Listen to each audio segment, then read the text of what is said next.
Hello, everybody. Sakaris and Price here for June the 5th, 2026, a presentation of Bet365. Hockey fans, check out Bet365's 3-goal early payout. When your team goes up 3, you get paid. That's simple. Download the app today. Must be 18 plus. Please play responsibly. We're coming to you from the historic Wall Center. Display Price with Jeff Pettersson alongside for one day here. The 4-time Juno Award winner, Mike Rogerson, hitting switches and conducting things. Hello, sir. Hi. How are things? Good. Working to the weekend. Now starting to feel the build-up for World Cup. Yeah. Like, in my mind, it's been a little bit of a slow build, but we're a week out. The parallels to 2010 are unbelievable. Like, I remember having this exact same feeling going up to 2010. Of like, you saw the billboards up a little bit, but you didn't feel it until we were in it, and I think it's sort of tracking the same way. I think it's a little different here in as much as Canada's first game, obviously, in Toronto. Yes. Where the Olympics had an opening ceremony. There was a firm start date, and it's only going to build from here, but I'm already starting to feel it now. It's the upstairs and the upper lobby here at Wall Center. Right. They've got the pitch. Yes. Yeah, a little outdoor cafe exactly. or pseudo-outdoor cafe. And I think we're just going to see more of those sort of installations around town. Yeah. The signage, and then obviously once the games start being played, even if they're not here, once the tournament opens, it's on. And so, kind of cool to think that we're a week out now. You were put to work this week as our intrepid reporter because the Canucks are having news conference after news conference again. Yeah, overall, you're just, if you can assess the week that has been here for the Vancouver Canucks, what'd you think? Yeah, I mean, look, it's all in stark contrast to what we've just come through, where Jim Rutherford, for whatever reason, he chose to live a life of chaos. I mean, He chose chaos. He did. And, he's got Stanley Cups and he's in the Hall of Fame, and for the most part, it worked for him. It didn't necessarily work for him here in Vancouver, but anytime he opened his mouth in front of microphones, he started more fires than he put out. He gave us sound bites for days. He did. Thank you, I'm Jim. not knocking Jim Rutherford in that regard, but it does feel pretty evident that from the top down, the co-presidents, the new general manager, and now the head coach, for all the talk about alignment and synergy and everything else, it's clear that they don't want to ignite stories just for the sake of giving us things to talk about. Yeah. And so it's cautious.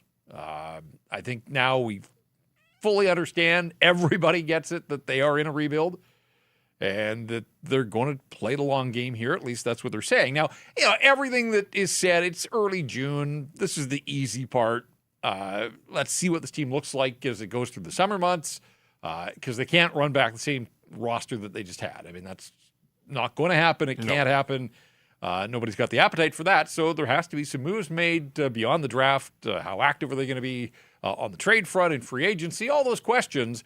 But I will say that just sitting and listening to Manny Malhotra, and I covered him as a player, as you did, he's still the same guy. Mm-hmm. He's measured, he's thoughtful, he's articulate, and I do think that he is going to be able to deliver his message to his players.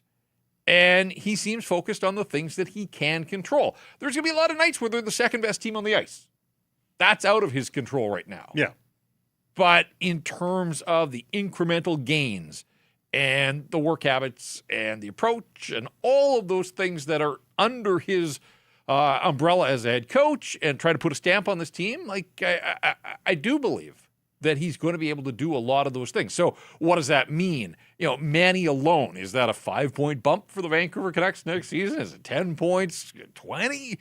Again, with a flawed roster, maybe it's none. Who knows? Yeah. But yeah, I mean, there just seems to be a sense of both he and Ryan Johnson, two guys who played the game the same way, approached the game. They're, again, thoughtful guys, hands firmly on the wheel right now. But they're taking over a last-place team, and they've got a ton of work ahead of them. Well, linked to our poll question then. Poll question today. As the rebuild begins, will Manny Malhotra coach a playoff game as head coach of the Canucks? So much positivity around the hires. It's not unanimous, but there's a lot of positivity. But is there enough positivity? Is there enough leash that he gets all the way to see them play a playoff game? There's a couple of facets to this. First, Manny just seems to have it. There's a certain aura around him where he's smart, articulate, good communicator. Seems to be a really good candidate to care for this team in the here and now, and develop them en route to a playoff team. Again, whether he gets there or not, but that is the hopeful path that he's able to ride it out. And there's been a couple of instances in recent NHL history where that has occurred. And it's the one with the fewest speed bumps and complications. But other things can derail that. Expectation can sometimes get ahead of you. And often that's when there's early success. Like there is a risk, and I put risk in quotes here because it'll be fun for you, the fan, when it's happening. But, what if Manny gets what I'll call a false peak season sometime in the next 2 to 3 years? I mean, I think we've all agreed Manny Malhotra looks like a much better coach, like ice hockey coach, than Adam Foote is. There's a certain amount of points that will just translate into. You combine that with good health. Demko, Heedle, Pettersson, Rossi, Höglander. Like, if half of those names, Jeff, are in full health next season, and the new coach, like you do get a points bump. And I'm not saying the Canucks are making the playoffs next season. They're likely not. But sometime in the next 2 to 3 years, there might be a case where you get all that health, you get great coaching, and they might surprise you. And then there's expectation, and then you miss the playoffs for 2 more years after that, and then that coach gets fired. So there's a bunch of different ways in which this can happen. But what do you think? Does Manny Malhotra ultimately get behind the bench for a playoff game for the Vancouver Canucks? Well, I like these kinds of poll questions that aren't just a simple yes or no, because this one you have to take into account that the next couple of years are going to be difficult. I think Manny acknowledged that, and Ryan Johnson, again, they've got their sleeves rolled up and they're prepared to do the work. But I think best case scenario, you're looking at them getting into the playoffs maybe in that third year. Well, we're led to believe it's 3-year contracts for Manny Malhotra and Ryan Johnson. So if it doesn't happen in these first 3 years, then Manny would need a contract extension. We just know the shelf life of coaches, certainly coaches that don't have a ton of success around the National Hockey League. The churn is real. So he's got to get to that point. But also, he's got to put his stamp on it and get the buy-in. His job is to get young players to level up. He's done it in Abbotsford. Can he do it here with the Vancouver Canucks? We're going to see all about that. I voted yes. I just think, yes, he will get a chance to coach playoff games for the Vancouver Canucks. Whether he has playoff success, that's a different story. We're not talking about getting on any kind of deep run here. If it's just black or white, will he or won't he? I can say, yeah, that the timing is right for him to come in here, sort of bring what he brought to Abbotsford, apply it, and hopefully, as they add more and more prospects, top-end talent, that, they're going to take the necessary steps to rebuild this thing properly and get it to the postseason. Of course, it's not about just getting to the playoffs. That's our poll question. But yes, it is about trying to build this into a true championship contender. Look how long it's taken the Hurricanes to and they still haven't hoisted the chalice. But to the point you were making, like Manny is now the latest guy that has to wrestle with this idea of, first of all, does he have a healthy Thatcher Demko to work with after surgery and the summer to train here? But we have seen it from Travis Green to Bruce Boudreau and on and on and on. These coaches want to win, and they know that Thatcher Demko, if he's on his game, if he's on form, is easily the best path to success. But we also know what happens when you overplay Thatcher Demko. Mm-hmm. And it's not just Kevin Lankinen. They got to figure out what to do with Nikita Tolopilo. And are they going to carry 3 goaltenders? And how is that going to impact the workload for all 3 of them? But if Demko is healthy and he gets off to a decent start, you could totally understand a new head coach wanting the stability of an elite-level goaltender back there to mop up and clean up some of the other messes elsewhere. And he's got to guard against overplaying the guy that probably is his best ticket to having some early success. And coaches like to protect the fragility, the mental fragility of younger players, and mental. They don't love to see bad goals go in. They can sink a team. So you do want baseline goaltending if you're a head coach.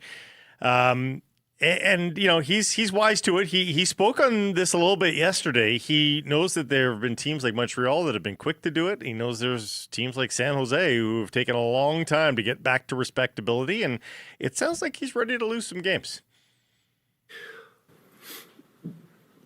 A big part of being a coach is understanding what's going on around the league and stealing, if you will, different ideas and thoughts.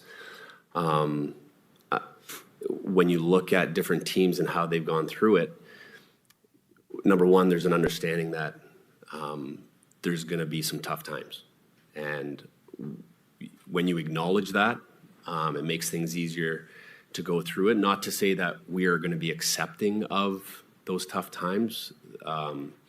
It's going to be within those times that we will see the character of our group. We will see what we're made of, and it'll teach us resiliency. It'll teach us how to turn things when they aren't quite going your way, and how to maintain that positive mindset and work through things. So yeah, I think the underlying message with all those teams that have gone through it is consistency and staying the course and believing in what you're doing and executing on those things on the daily. It doesn't sound like a guy who's in a huge rush. It sounds like he's ready to embrace some of the losses that are coming his way. And again, that's why I think it's really important that he did it last year with Abbotsford, that if he'd come off of, even if he didn't win back-to-back championships, if they made it 2 rounds deep in the play, he might have thought, at least subconsciously, you just do this and things go well and tickety-boo. And I love the fact that he's had both championship and crushing defeat in his back pocket here recently.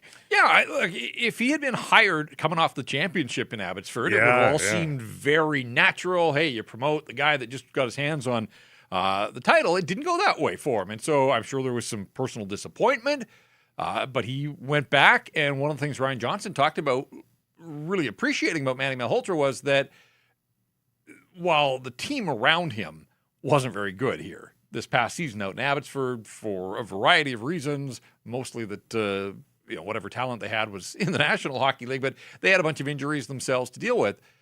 But Ryan has talked about how, Manny didn't change. His approach didn't change. He tried to apply all those same things that yielded a championship the year before, but he knew that he was up against it. And so, again, I was in that room yesterday, but listening back to some of these answers, again, there's a confidence, a conviction to the way that he speaks. And I just want to say this. I truly believe that Adam Foote believed in the system that he wanted his players to play. I think half of his battle was messaging. And he really had a tough time conveying to the players what it was. It was just, it was second nature to Adam Foote because he was a champion. As a player, he was one of the best of his generation. But as a coach, you've got to be able to convey your message, and you've got to be able to get your players to do the things that you want them to do. And I think that's where the breakdowns occurred. And then there was confusion, and guys are second guessing.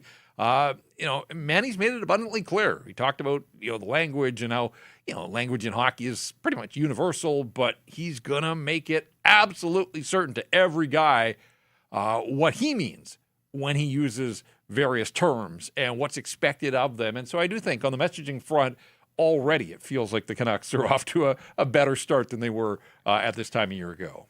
Log on to Twitter, YouTube. You can see the polling there for this poll question. Check it out, and we'll see where we end up by the end of the weekend. I would imagine there's a lot of positivity and optimism. But, of course, history around the league tells you it's a rare thing for these first coaches in a rebuild to get that chance.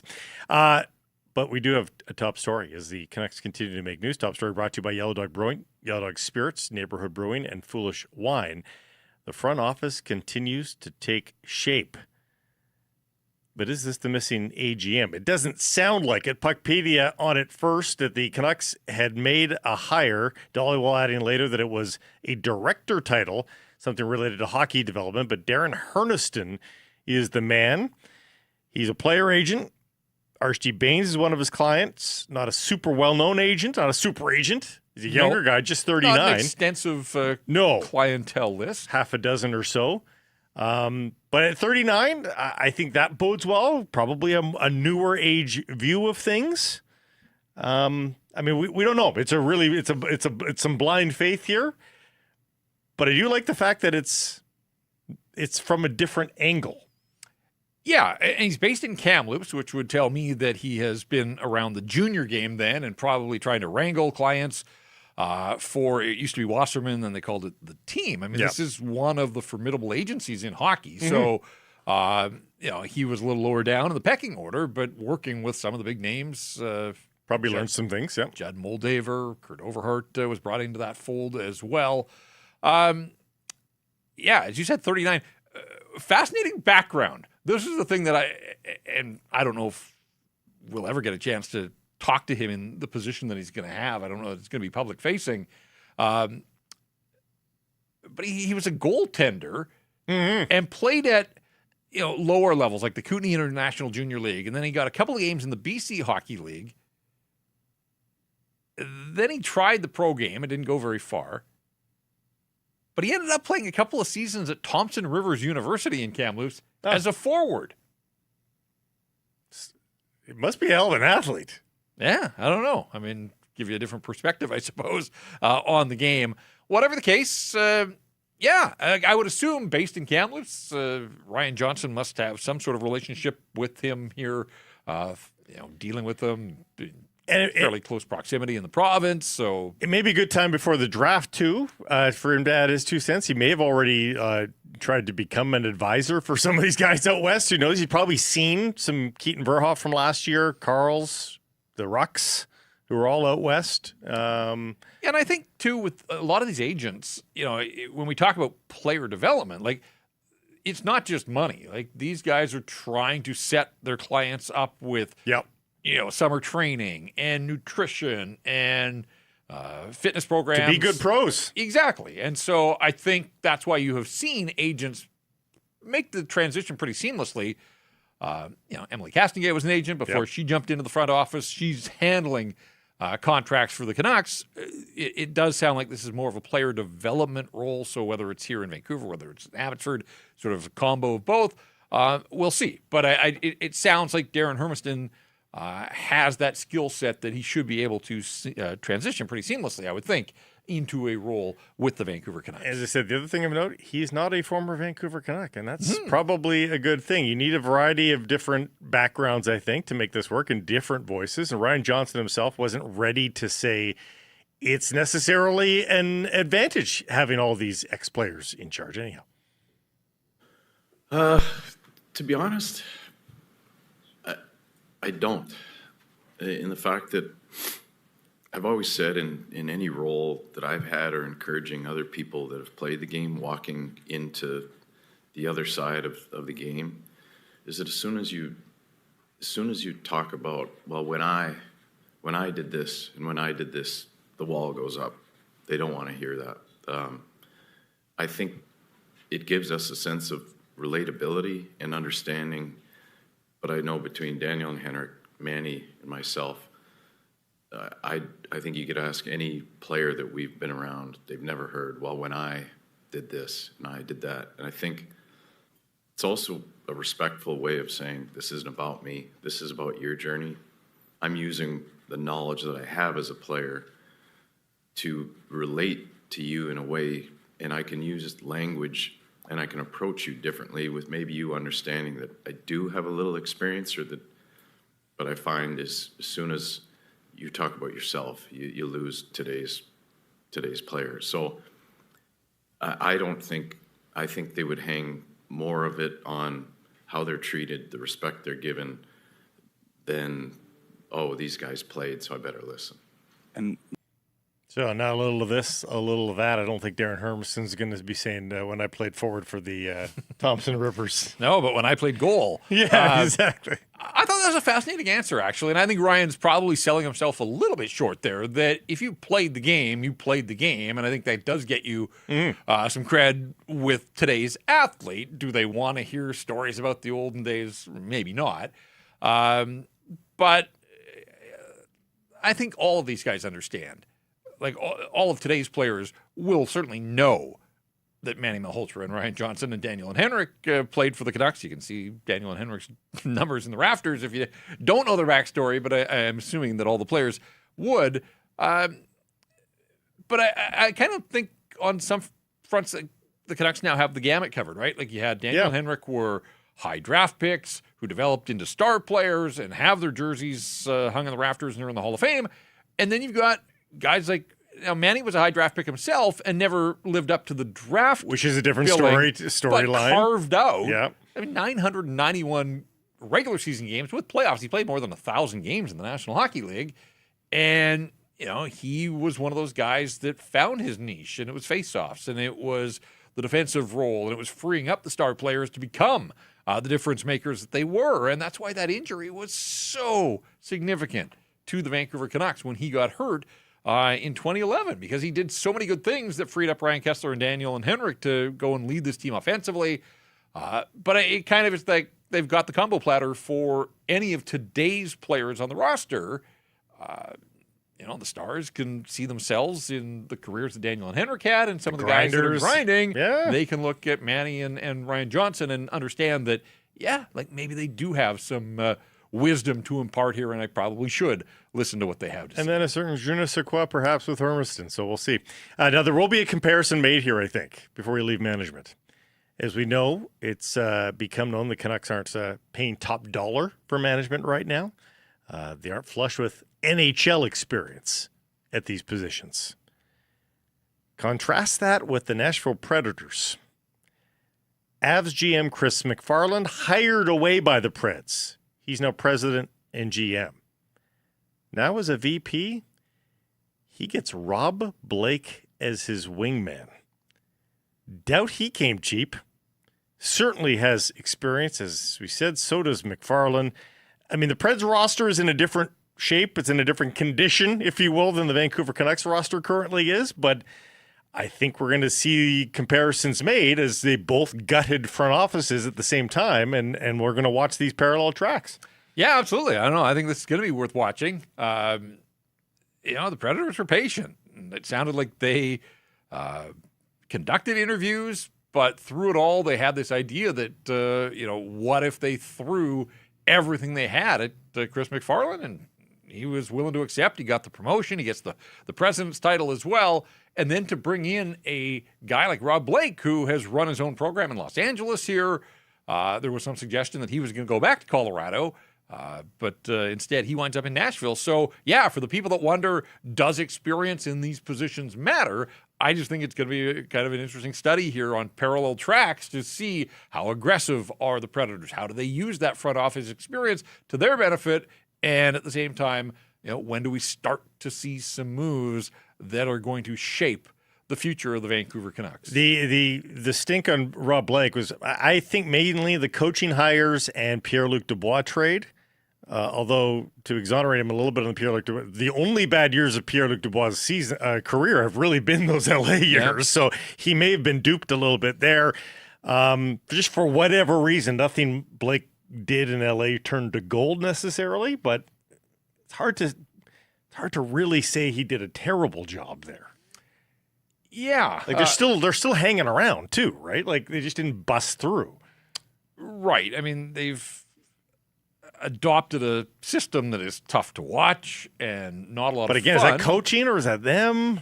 Right. And now they turn the page from Anze Kopitar, and we'll see what they do here moving forward, which, again, I think we're probably going to get around to talking about the LA Kings and other teams that perhaps could use some help down the middle.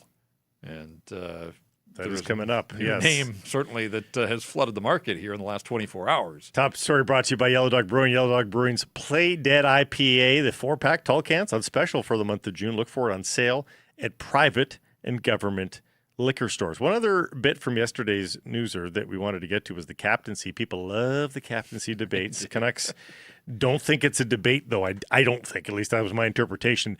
They think it'll be obvious. Ryan Johnson said so on Tuesday, and pretty similar from Manny yesterday. I think a captain kind of emerges from the group based off of a lot of those fundamental things, their body language, their energy, how do they carry themselves in the facility, how do they show up on the ice, how do they behave in the room, how do they treat trainers and coaches and support staff. And I think you'll find that the best leaders, they may not be your best players, but they will be the guys that will set the table in terms of how you want the team to look and how you want your team to behave. All the things that you would expect a leader to be, it's about showing those things on the regular, not just lip service and talking about it. There will be enough leaders, and if it's going to be obvious, I don't think it's made itself obvious to me. At least you're in the building a little bit more, so we'll get your take on it in a second here. But I think you need the next captain to be somebody that can wear it for the next 5 years, and there's not a lot of the veterans that are candidates for that category, in my opinion. And I think it's too early for guys like Ziv Boehm and Tom Verlander, who are great character kids. I think they're great, and they could be candidates in 3 years' time.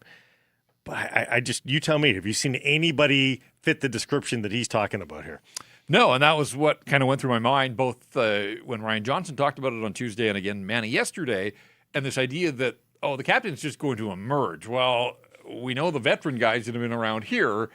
If it was so clear and obvious, I think that this past management group probably would have gone down that road and found a replacement for Quinn Hughes. But you're right. So if you move past the Brock Bessers and Philip Hroneks and Marcus Petterssons and Elias Pettersson, that next wave, it does feel like too much too soon. No need to burden those guys. Like Ziv Boehm is destined to wear a letter at some point, and probably sooner rather than later. And there's a part of me that thinks if you are going about creating a new leadership group for the Vancouver Canucks and you truly want to turn the page, I think I could make a compelling argument to bring Ziv Boehm into your leadership group now, even at the age of 20, and let him grow. And some would say, why bother? He'll get there in time. But if you are truly trying to bridge a gap in that locker room between the guys that have been here and the new guys that have been incorporated, it gives a voice to that younger group. And within that younger group, Ziv Boehm is the natural leader. He can tell it in the way that he speaks, the way that he carries himself, the way that he plays on the ice. Again, he's going to get there. I'm a year away from that. I mean, I hear what you're saying. Even in a year, he's still a very young player. For sure. So I'm a year away from that, I think. But I can hear that. On the draft, we've been looking at a ton of rankings over the past couple of months. Not a lot of mock drafts. I was wondering about this. Not a lot of people have actually gone through the mock draft exercise. It's been out there, but our buddy Stephen Ellis from the Daily Faceoff has now done his. And he's saying Caleb Malhotra to the Canucks. Not a ton of insider info here. This is just based on team need and current public information. But yeah, that means it's based on McKenna as the first pick, and what he's got Reed as the second pick. That means Ivar Stenberg is going to the Hawks at number 4, according to Mr. Ellis, and that is just tough to digest for me. The Blackhawks are just sitting there. Imagine if a guy like that falls to them at 4, and Connor Bedard looking for a game-breaking winger to play with, like just best case scenario for the Blackhawks. So we'll see. But nothing that has happened this week with these Canuck press conferences.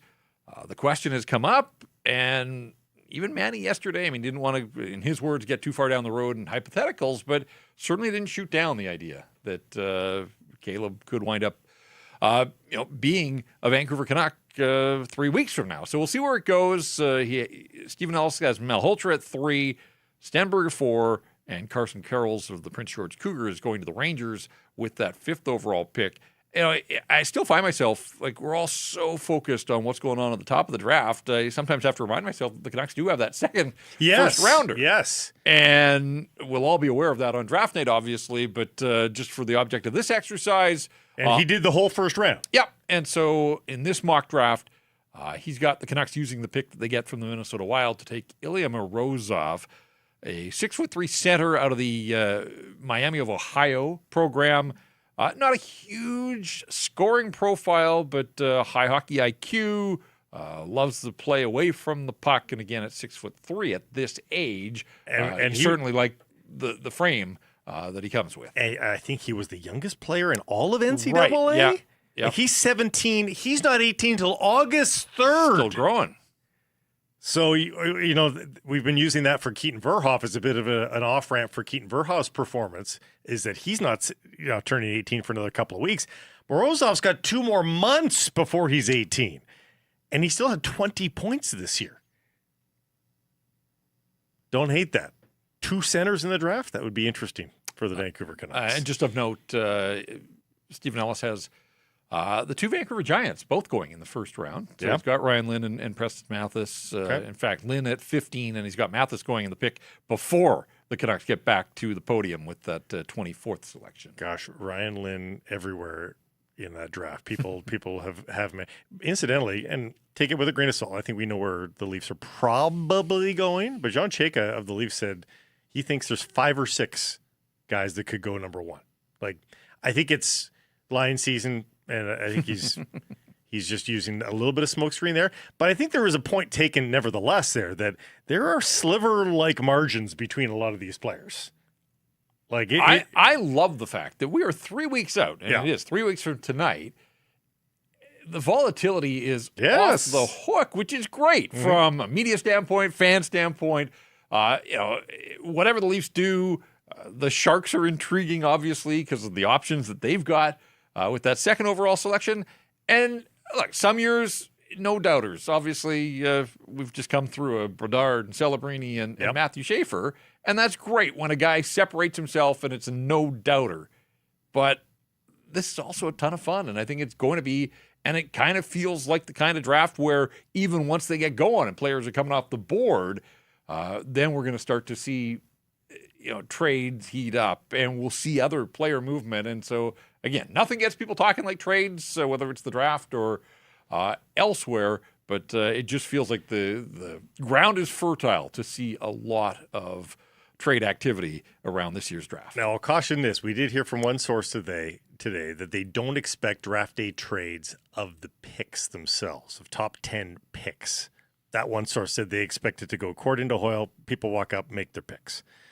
But that didn't cover other sorts of trades, which are also allowed on draft day and in and around the draft. And we may see a bunch of those, whether it be at draft time or this summer. And the first domino might be Dylan Larkin. The captain of the Wings wants out. And this is certified. Every insider's got it. Vultures like the Wild and Devils are circling in particular. But you do wonder, too, if this starts to stoke the center market a bit here, Jeff, and is there any connective tissue from this demand? Does it trickle to Elias Pettersson here that a disappointed team that's left at the altar for looking for Larkin might say, well, let's call the Vancouver Canucks up? Yeah, and to be clear, nobody's suggesting that it's going to be Dylan Larkin for Elias Pettersson because the Red Wings were a team that had been linked to Pettersson at times. Right. And if they move off Hughes too, but if they move off Dylan Larkin, they got to go find some centers themselves. Now, Dylan Larkin, he's 29, 5 straight 30-goal seasons, perennial sort of 70 to 75-point guy. But he holds all the cards here. Like so many players, he's got no trade protection. So it has to funnel through him to find a place that he wants to go. $8.7 million through the 2031 season. But again, for a 75-point guy, it's a reasonable contract. Terrific skater, always has been, captain, so he's got leadership skills there. Look, we've talked forever about the the Yzer plan and how This is not a good look for him. No, and it does make you wonder. I mean, they were sitting in a playoff spot right to the end, and then the bottom sort of fell out on them. Where do the Red Wings go from here if they are, in fact, forced to trade their captain? It is a tough look on them. But, yeah, I mean, look, the Minnesota Wild obviously need help at center ice. Montreal Canadiens, we know, need a little bit of help behind Nick Suzuki. The Los Angeles Kings, we talked about them. Anze Kopitar has stepped away. They would love to make a splash. You know, is that it seems like there's a fit there if they could make that trade. So, yeah, to your point, there's only one Dylan Larkin. If he moves and other teams were in on those discussions with the Red Wings, they don't get their guy, what's plan B for them? Maybe some teams do, amp up the discussion around a guy like Elias Pettersson. So we'll see where it goes. But I do absolutely think that there could be dominoes that fall here in the summer months that could lead to some teams at least kicking tires more than they have on EP40. Sometimes you don't think about buying a house till the house down the street sells, and you're like, hey, maybe we should move too. Yep. And there could be a little bit of that. Should be very interesting. You mentioned the Montreal Canadiens. Big day for the Montreal Canadiens. Not one, but 2 awards. Nick Suzuki wins the Selke. Not likely his last. He'll vie for one again, that's for sure. And he mopped up. Like in the voting, it wasn't even close. Selke's like that, right? Yep. The reputation sort of carries the day. Once one guy's name gets mentioned, he runs away with it. I mean, he was aided by the fact that Sasha Barkov didn't play. There was that too. Cole Caulfield gets the Lady Bing. No Canuck votes for the Selke, but boy, are they flush with Lady Bing contenders. But that's interesting too. Like when I looked at the voting, the league released all of the voting, and it's like 40 deep guys that got votes. Like for all the talk of his offensive struggles, people had continued to point out Elias Pettersson. Oh yeah. Not a single vote. No, didn't get a single vote. I thought he might even some home cooking, whatever. Didn't happen for him. So maybe that's a wake-up call for him. But yes, on the Lady Bing side, 3 Canucks figured in the voting. Brock Besser finished 18th, got a first-place vote. Did he really? He's a nice guy. Gentlemanly player. He's a nice guy. It wasn't my vote. I did have votes, but I didn't vote for any Canucks. Patterson got a few votes, and Phil Hronek got a single vote as well. Nothing says warm and cuddly like Phil Hronek, right? And I saw a lot was being made of the fact that broadcasters vote for the coach of the year, and 40 votes weren't returned, and so now people are calling for changes to the voting system. I also wonder too. I've been a voter for the last couple of years, and I try to put the time in to get put it some right. thought in, but I do wonder about not being allowed to vote for the players on the team that you cover, because we see so much home cooking and we see all the outliers. And I was looking at it and I said to you off before we started, but I think 7 goaltenders got votes for the Lady Bing. Yeah. And whatever, there's nice guys that are goalies, but I don't know. To me, I feel like maybe there should be a review of the whole voting process. Do we need to be casting votes for goalies in a category? How do you judge a goaltender for the Lady Bing as opposed to a gentlemanly player? I've never been involved in the hockey process. I am part of the committee that votes on Players of the Month, et cetera, and awards for MLS. And it is hard to get it right. I do mostly Western Conference games. I do the odd Eastern Conference game in Montreal and Toronto. But there are teams I've never called their games, so I don't have the in-depth. I can read a headline, I can read a box score, but do I really feel like I know the player? It's a tough exercise. And what I'm saying is, it's easy to sit at home and be critical of the process. It is a much tougher exercise to do it right. At least it's easy to just tick a box and get it wrong. But it's harder than I thought it was. Yeah, and this year for the Norris, there were so many good candidates, and. Quinn Hughes he wasn't a finalist, where he finished 6th or 7th on the voting. Yeah. And Cale Makar was injured and didn't have the same sort of I was surprised he finished as high as he did. I mean, is he one of the best defensemen in the National Hockey League? Of course he is. But there are going to be some seasons where others are ahead of him. And it turned out this year that Zach Werenski wound up, but, Lane Hudson, Moritz Seider, Evan Bouchard had a 90-plus point season and also rounded out his defensive game in Edmonton, but he's always going to be linked to McDavid and Draisaitl in the power play, and I think that worked against him.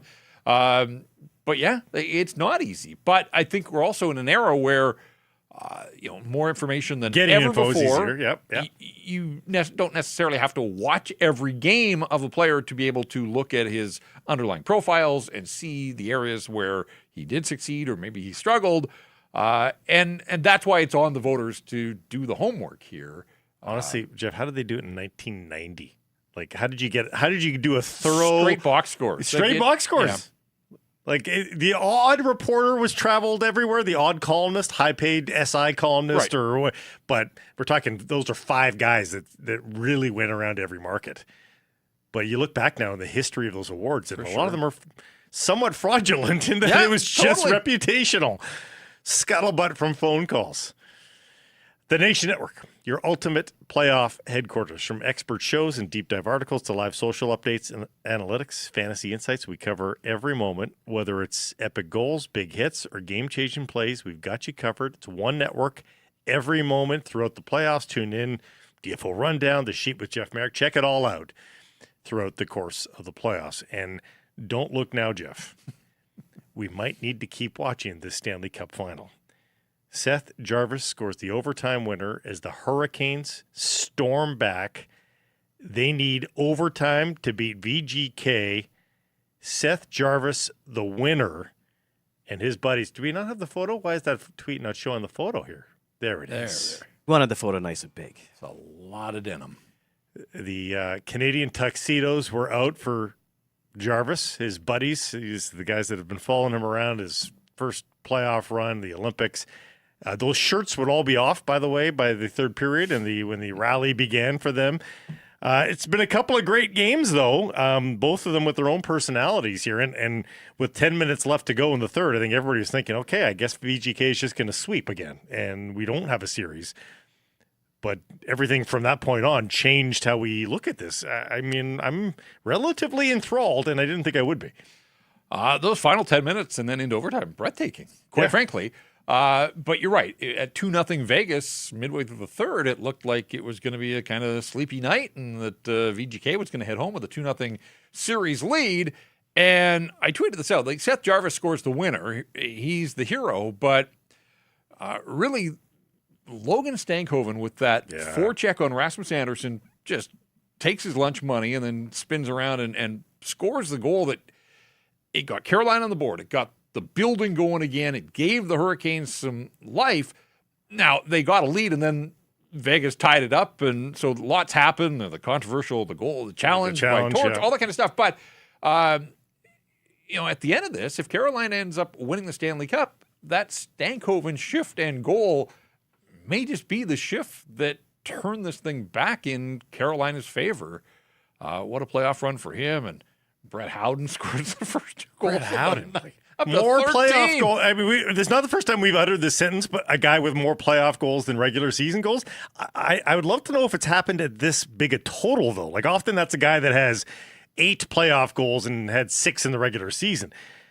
13-12 now, his playoff goals to regular season. I mean, that's an unbelievable storyline. Yep. So. We should point out that the Canucks have now confirmed the hiring of Darren Hermiston. Press release going out here in the noon hour. So they are rounding out, or at least adding to the front office. Did they say what the title was? Director of Player Personnel and Player Development. The quote from Ryan Johnson: Darren brings a wealth of hockey knowledge to our group from so many different parts of the game.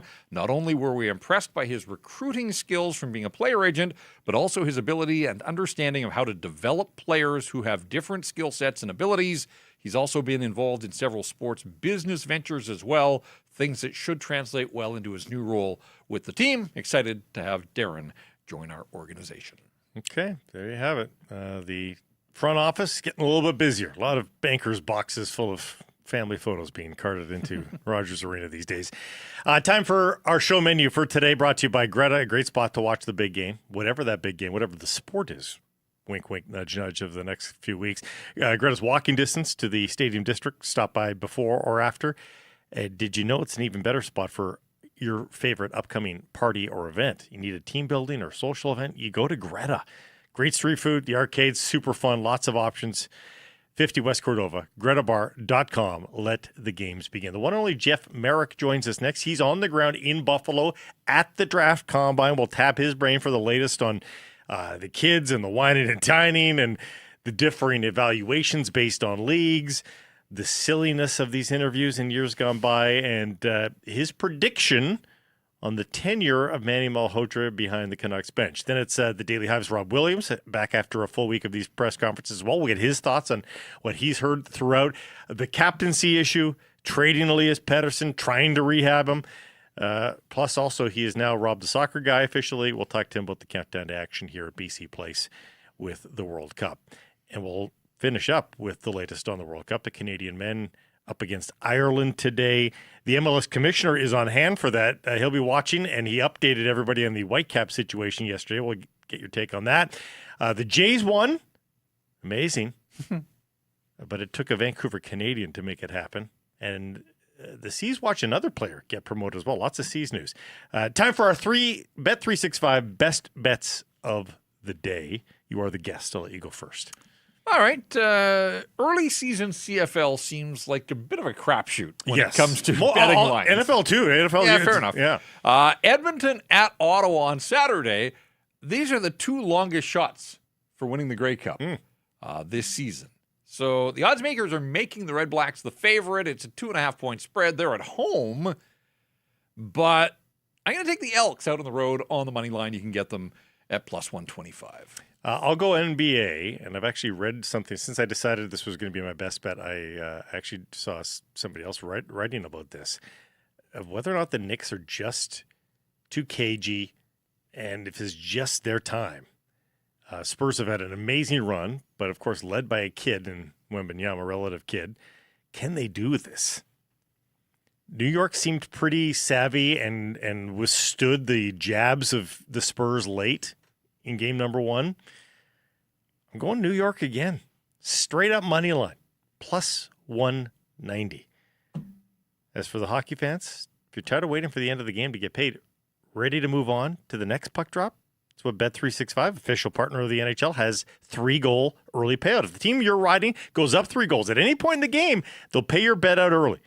Hockey moves fast, and now with 3-goal early payout, there's one less thing you have to wait around for. Bet365, download the app, see what early payout's all about. Must be 19 years of age or older. Please play responsibly. Jeff Marek from The Sheet is next.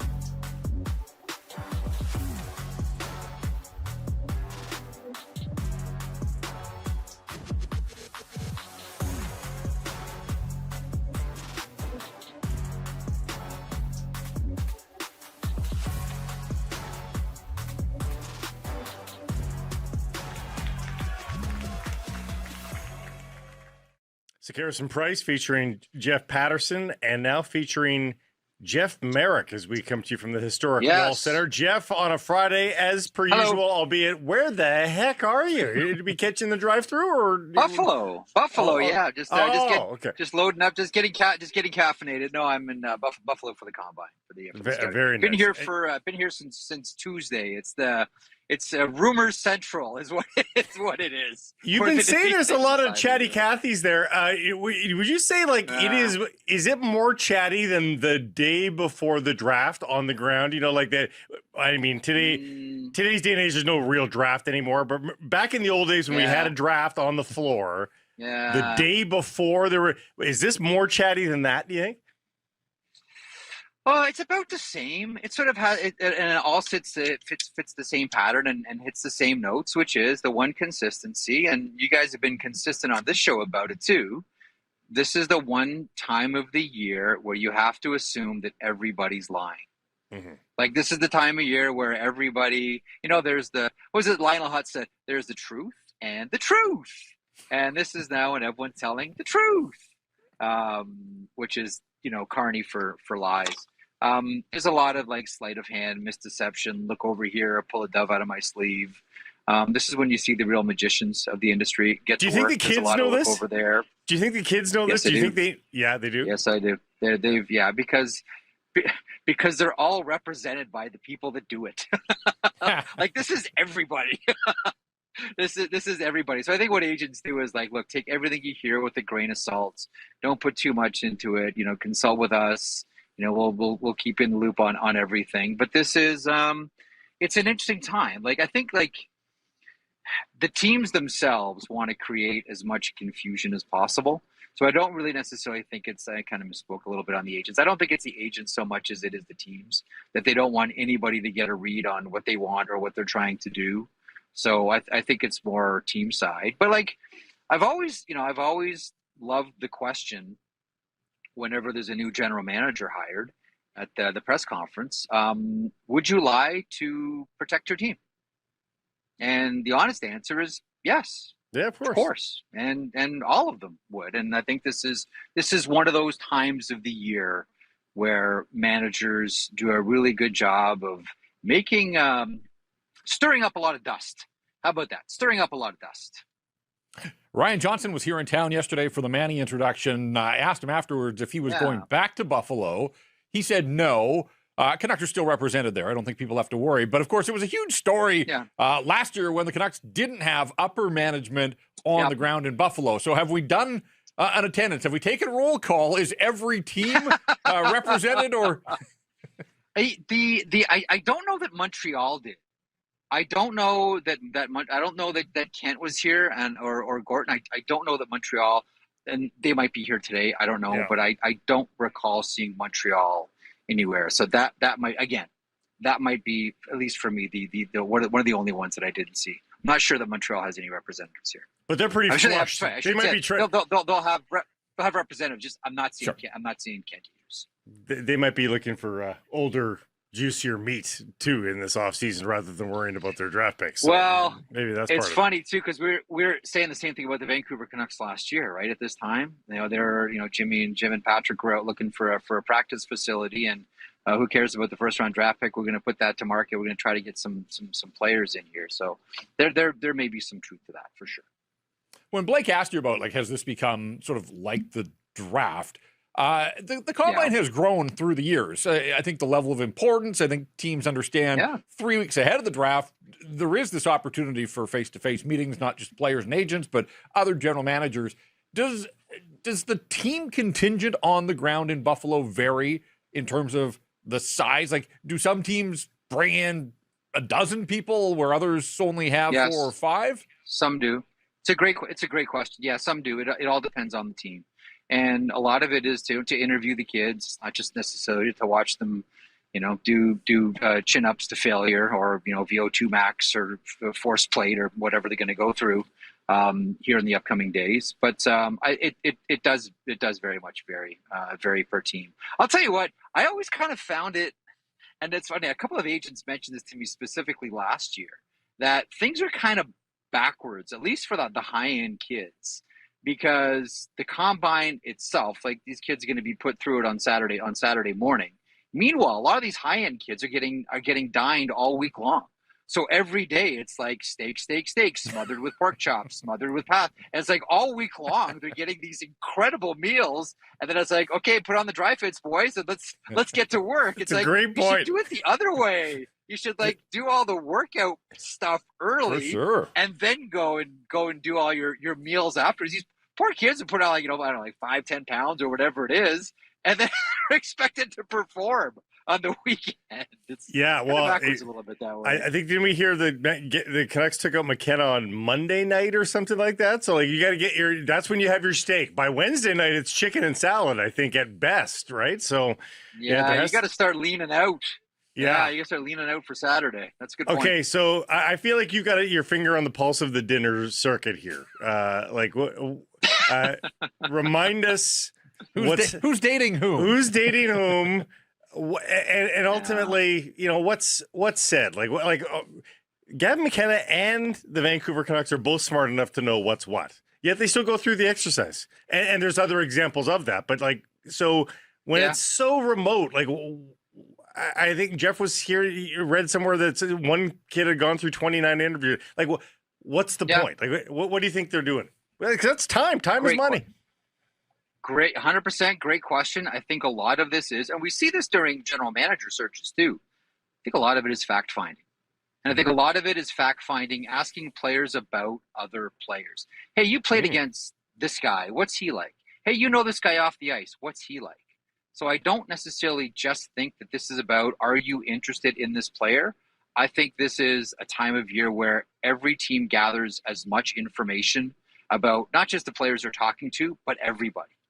Tell us what this guy's like in the third period. Tell us what this guy's like off ice. Tell us what this guy's like on the power play. Tell us what, all these types of things all get discussed, and it all becomes just another data point, right? You try to collect as many data points as possible before you go back and you start to really lay out your plan and you start to really make your decisions. So I know it can be annoying for kids. It's funny.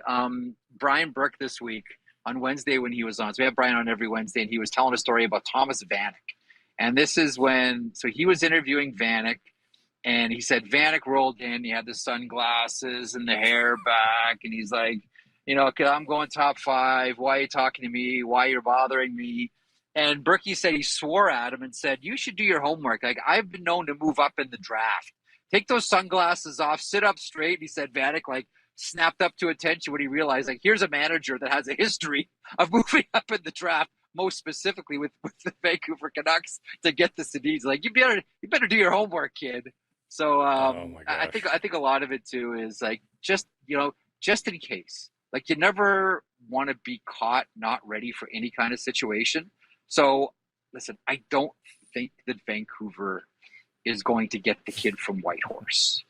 But again, you want to be able to go back to ownership in case something goofy happens. You want to make sure that you know that you're prepared for it should something bizarre happen and you're in a position to take Gavin McKenna. So that does make some sense to me when you're up and around that rarefied era of the draft. It does. It does. What else do you think that they sort of discuss at these sorts of things when they're looking for character and that sort of thing? Are the silly questions that we're used to with the NFL Combine? Are those questions here too? And they've gotten more interesting. Once upon a time, they were ruthless. This is back when the Combine was at a hotel by the airport in Toronto. It was a 1 day fly in, fly out type affair, maybe 2 days, and it's come a long way. Obviously, now it's a week-long event. Part of it is marketing of the draft and all of it. But there would be ruthless questions. I remember one kid telling me one of the questions that he got back then. Again, this is from a much different era. If there was a pill we could give you that would allow you to win the Stanley Cup, but it would take 10 years off your life, would you take it? Ruthless questions like that, which are but here's one that one prospect told me yesterday when he was interviewed. One team asked him this one. This was interesting. He said, we're going to give you an option. You can either have a 4-year NHL career and win one Stanley Cup, or you could have a 10-year NHL career and not win any Stanley Cups. What do you choose? And it's funny because I asked someone yesterday about that one. This is another sort of senior person. I said, what do you make of that question? He said, well, you can kind of spin it a couple of ways. Now, the kid answered, I'll take the 4 years and one Stanley Cup, figuring that that's what a team wants to hear. Right? I'll do anything to bring a Stanley Cup to your organization, sir, et cetera, et cetera, et cetera. He said, well, I've heard something similar. And the other way that teams could spin it is, you don't really love hockey if you only want to play for 4 years and win one Stanley Cup. Then it's all just about you. I want someone that wants to play hockey. That's why you want to have right. So it's one of those situations where it's damned if you do. How do you win? Poor kids. Yeah. I know that Nashville was asking kids to stack golf balls. You ever tried to stack a golf ball on top of another golf ball? It's not easy. You can do it, but it's not easy. And I asked about it, and the philosophy behind it was, we want to see how long kids can focus on a task before quitting. Something that is really hard, difficult, sensitive. We want to see how long you can train your focus on one job. Now, that does make sense to me. There's another, I think it was the Islanders that did this. There was one team that was putting a brick in front of prospects and saying, what can you do with this? Just make up any, what can you do? Throw it at my opponent. A brick. I don't know. And somewhere there are consulting firms Yes. that are getting paid cajillions to advise. Oh, I listen, this is for like taller foreheads than I have or I am. Like someone who can explain why this is important. Like last year, there was one team that was showing prospects a picture, and it was a picture of a young man sitting on a chair in a field, and the kid had to tell the story of how that kid came to sit on that chair in that open field. You could create any story you wanted. Oh my gosh. But it had to conclude with that kid. These are 17-year-olds that were asking to do this. They're nervous. They're like Most of them don't like talking to adults. Torture. Yes. You know, okay, can I pick up on that, Blake? So I talked to a number of people about this yesterday.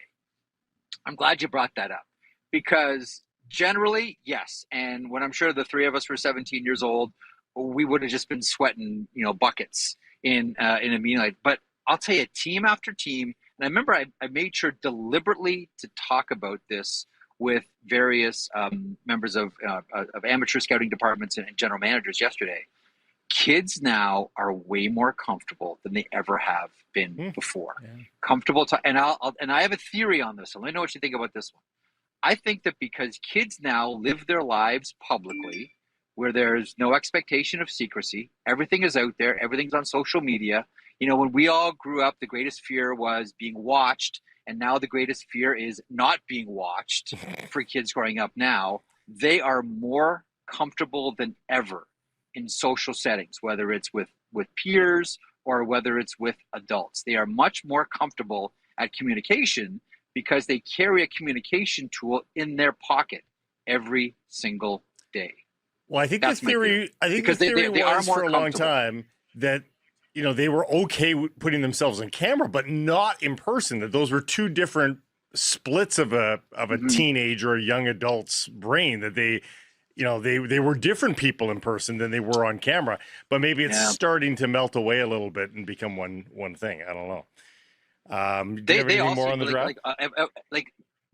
Just to pick up on that point too, like they all really seem like once upon a time, like I remember doing combine interviews and how Hendrix Lapierre just stood out above everybody because he was friendly and happy and energetic answers and, didn't step on his tongue and didn't look at his shoelaces. And he really, really stood out. That then back in that draft, there was one Hendrix Lapierre. Now there's 20. Yeah. Now there's 20 Hendrix Lapierres who are just really, really, anyway, just really, really comfortable in this setting. Now you piqued my interest though, Jeff, because somewhere this all must be documented. There would be some fabulous tales about what you could do with a brick and how the kid arrived You're in back the on field. the brick. I want to know those stories because as much as the top end, probably these guys, just human nature, right? Like there are personal guys that could weave an incredible tale about how a guy wound up in a field in a chair. There would also be the ones that just panic terrible. And flunk out right away. So I'm sure it covers the gamut. So you know what's... Okay, so I spoke to, this is 3 weeks ago, I was speaking with Carl Alsner, and we're going back to his draft. And at his draft, we thought that the Kings were going to draft him. Instead, they went with Thomas Hickey, and he fell to 5 to the Washington Capitals. And he said he was stunned. He said all the other interviews that he did were good. Carl Alsner was a really personable guy, great talker, the whole deal. I know Carl Alsner.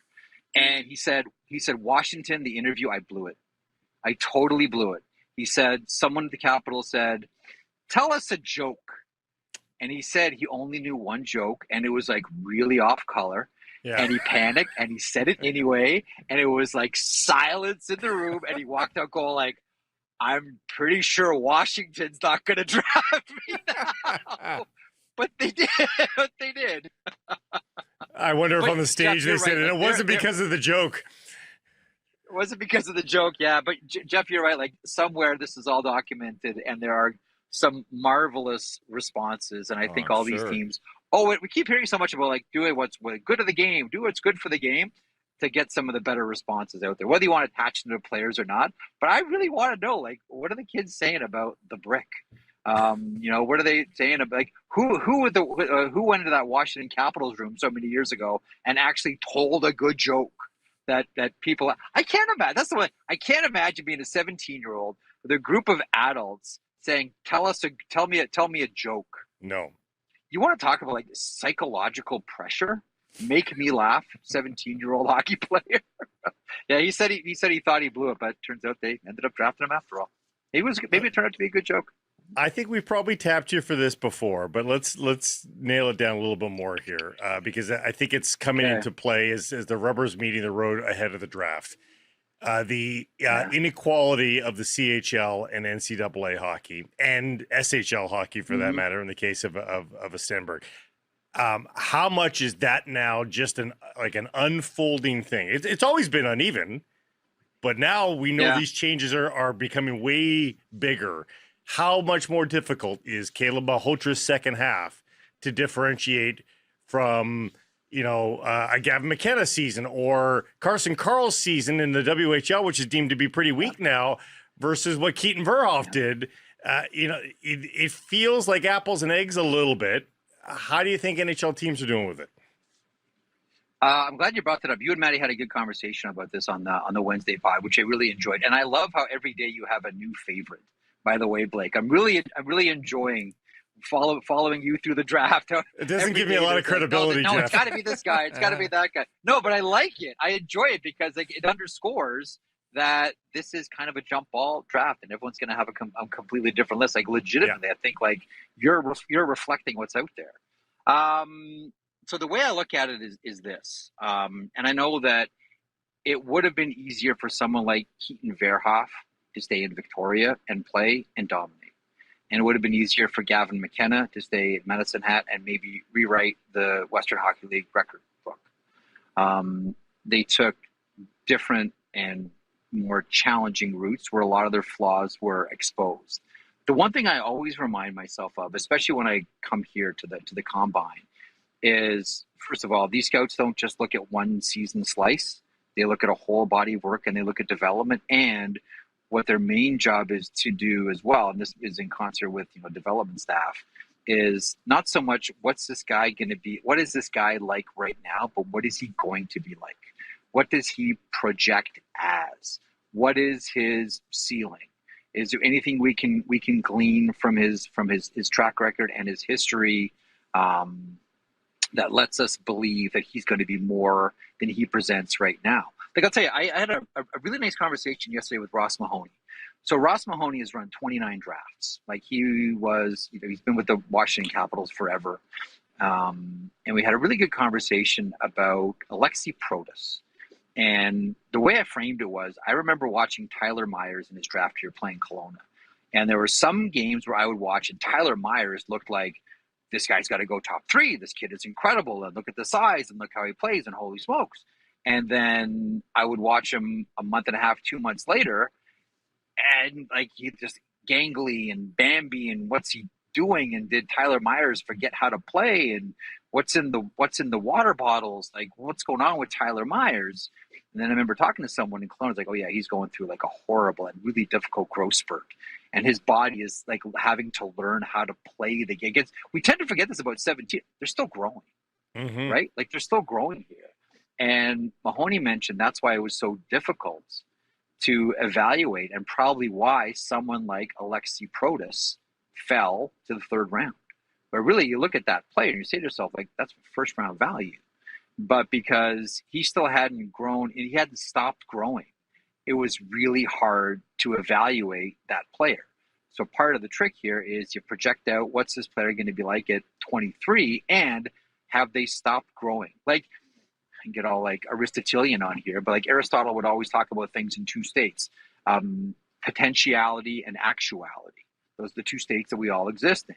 And right now, you're still dealing with potentiality. They're nowhere close to actuality, which is why this is one of the most inexact sciences or experiments or sort of the things that an NHL team will go through is trying to figure out, okay, the accurate snapshot for Gavin McKenna might not be an accurate snapshot right now for Keaton Verhoff or Viggo Bjork or whomever, because everyone is at different stages of their growth, because we're still dealing with teenagers here.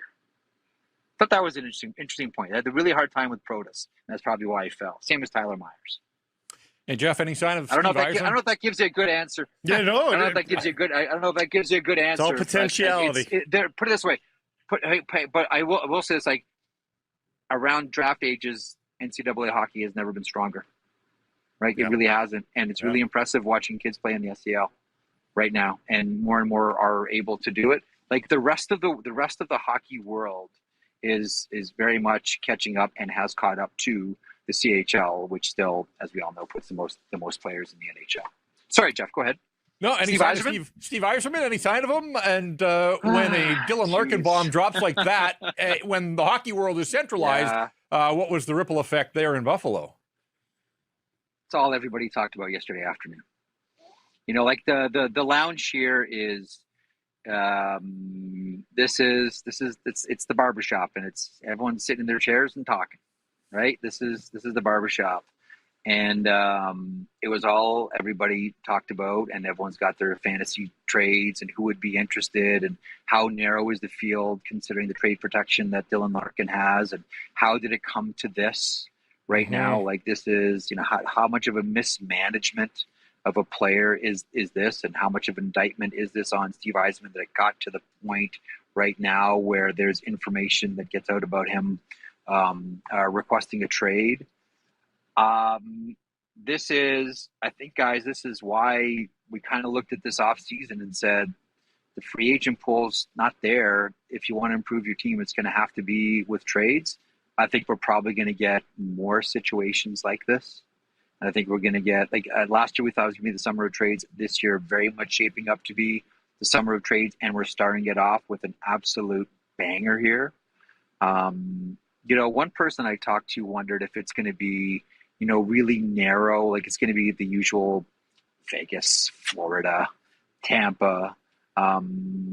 There has getting up today and talking to people I think wondering about Utah with Dylan Larkin as well. But at the end of all of it, like I wonder about Dallas.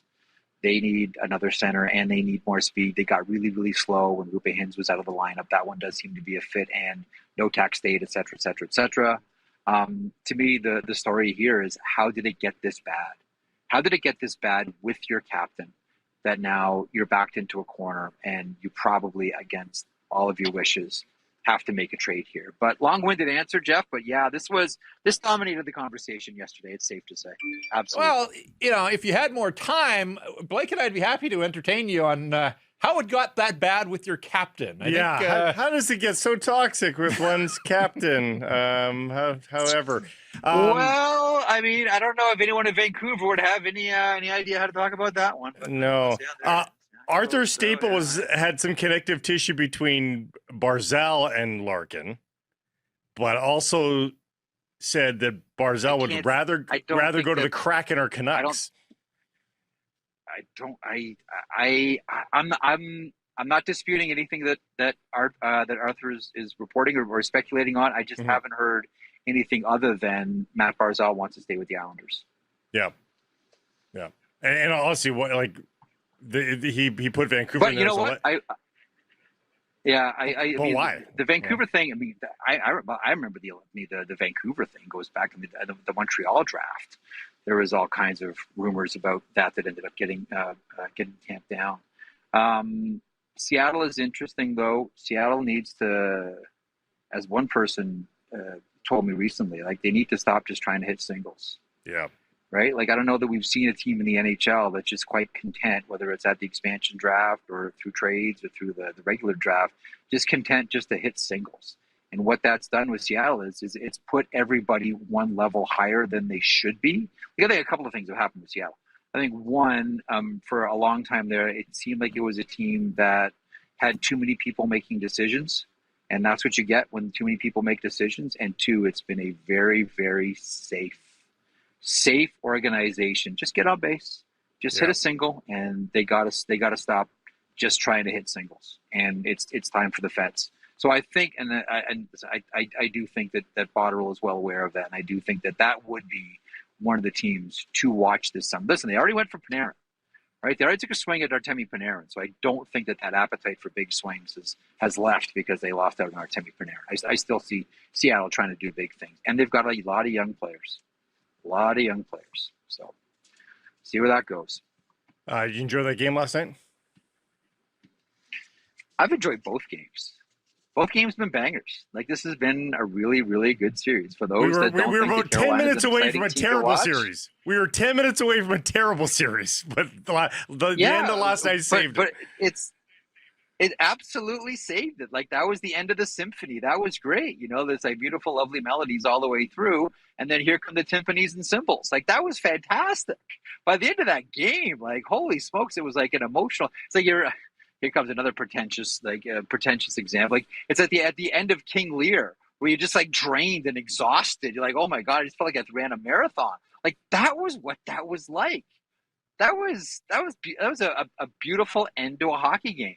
Like, that's one of those things where it's like, you have ends to hockey games that are like that. People come back.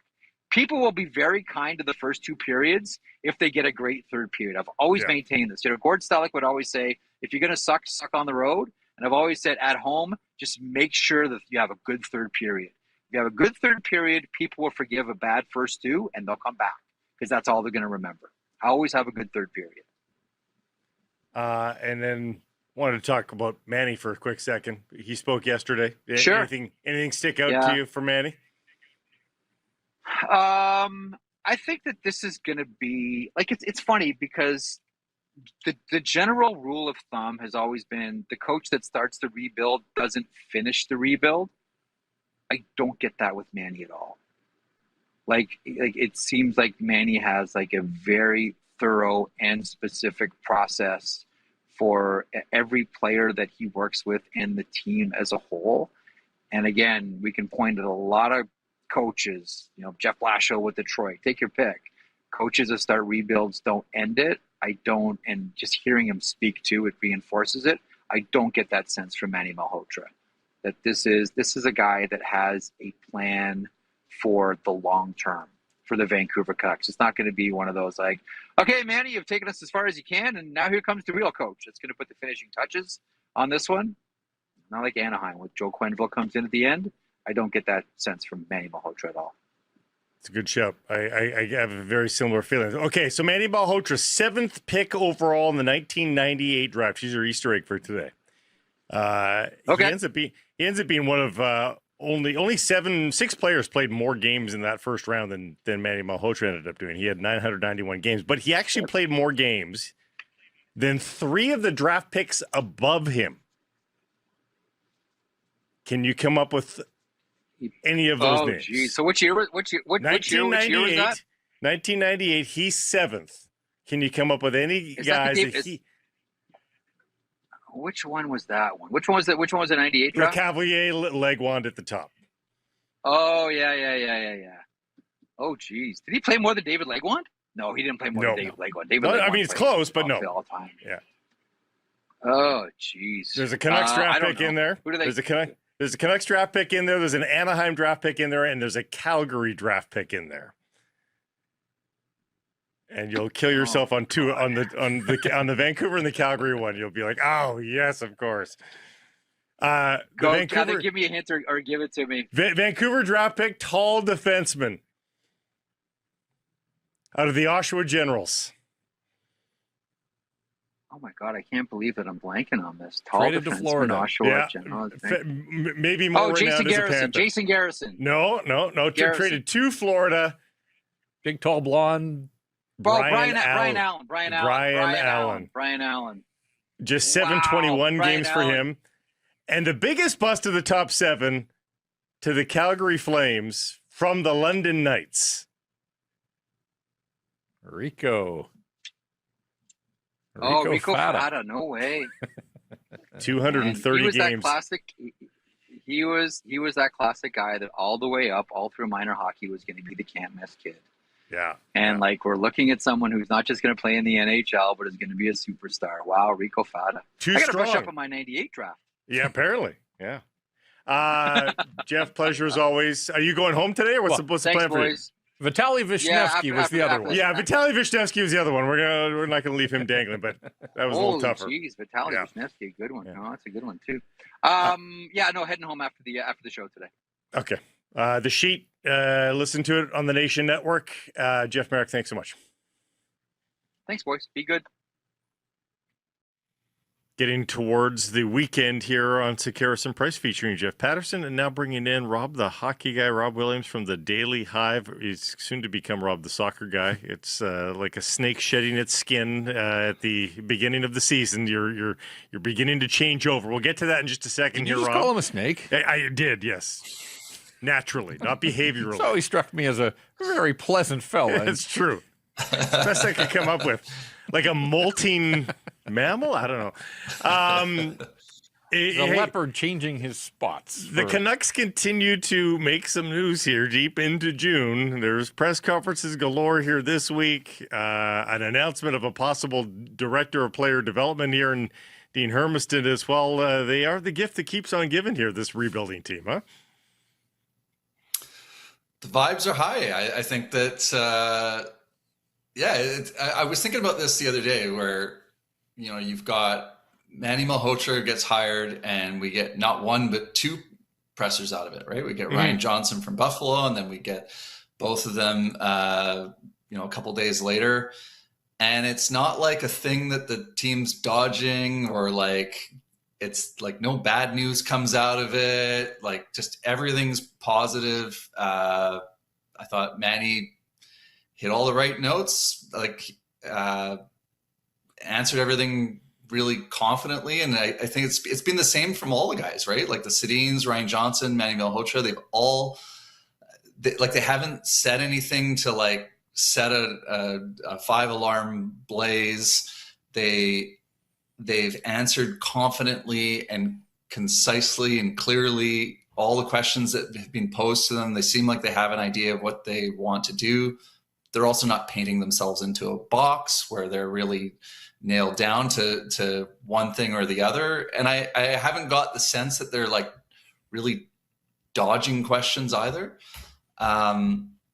So they've really found that right balance. And look, until they start making the wrong draft picks and making poor trade, they haven't had a blemish on their record yet, so it's easy so far. And these are beloved figures in the market, so it's going to be a PR home run to begin with. But I think beyond that, I've been really impressed with how they've handled themselves, at least in terms of dealing with the media. They've got that part down. Somewhere Jim Rutherford sitting and thinking, 1, 2, 3 media availabilities, and there hasn't been a headline yet. What's going on with this group? But look, that's the way he operated. It's so clear here. They've talked about organizational alignment and cohesion. Just listening to Manny yesterday, and I can't remember if you were around when Ryan Johnson was here as a player, Rob, but it struck me there were so many similarities to the way Manny and Ryan approached the game as players. They were methodical. They sort of focused on some of those areas that aren't the most glamorous in the game, but are important to team success. And all these years later, you can see why they had success in Abbotsford. Those two guys just really do feel like they are in lockstep. Yeah, I wasn't on the media. I was in Vancouver, but not on the media scene when they were around as players. But I remember following along where, wasn't it the captain skates where Manny Malhotra got the whiteboard out? When he first joined the team, he screamed that he was going to be a future coach, right? That was not surprising at all.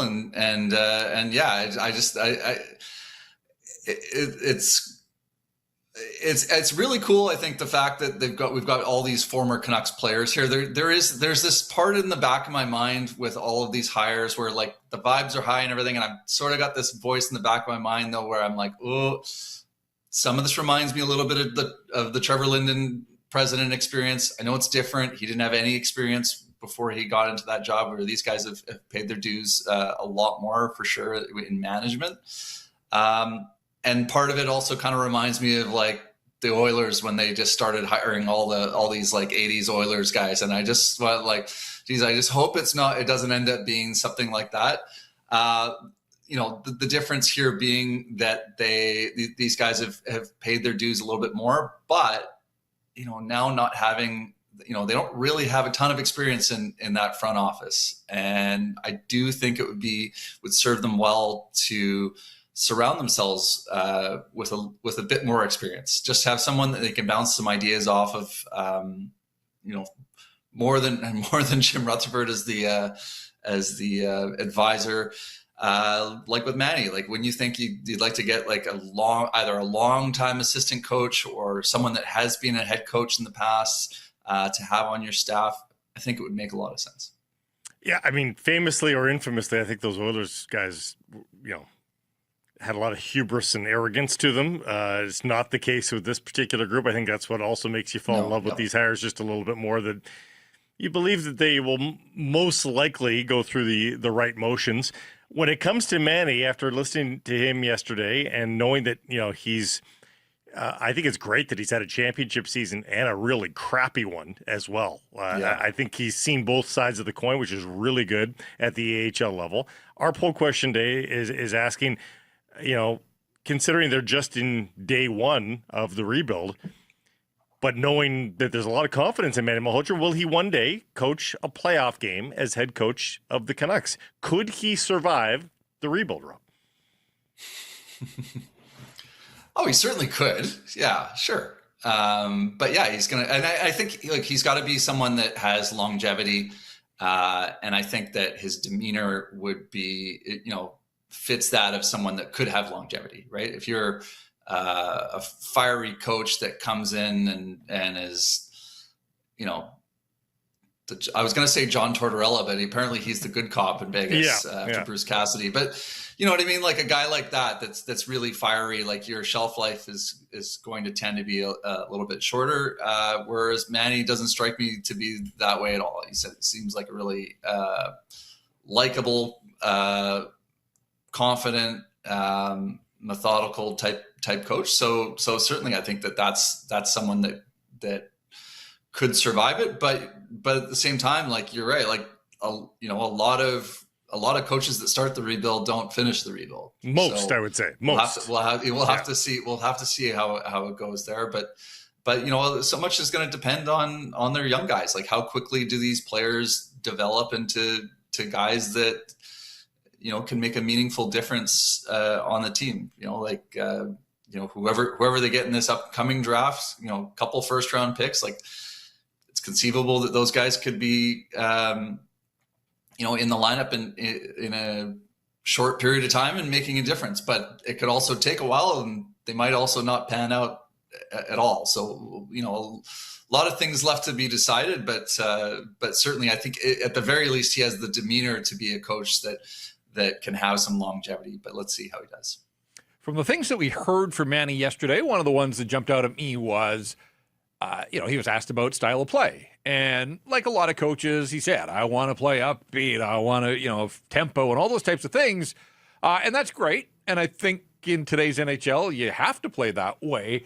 Can this version of the Vancouver Canucks play that style? The team that he's inheriting was not a quick team. We know that speed has been lacking here, certainly among key players for far too long, quite frankly. So, was that in any way, do you think, a public challenge to Ryan Johnson and Daniel and Henrik to go and get him some faster players, or was that just Manny answering a question honestly?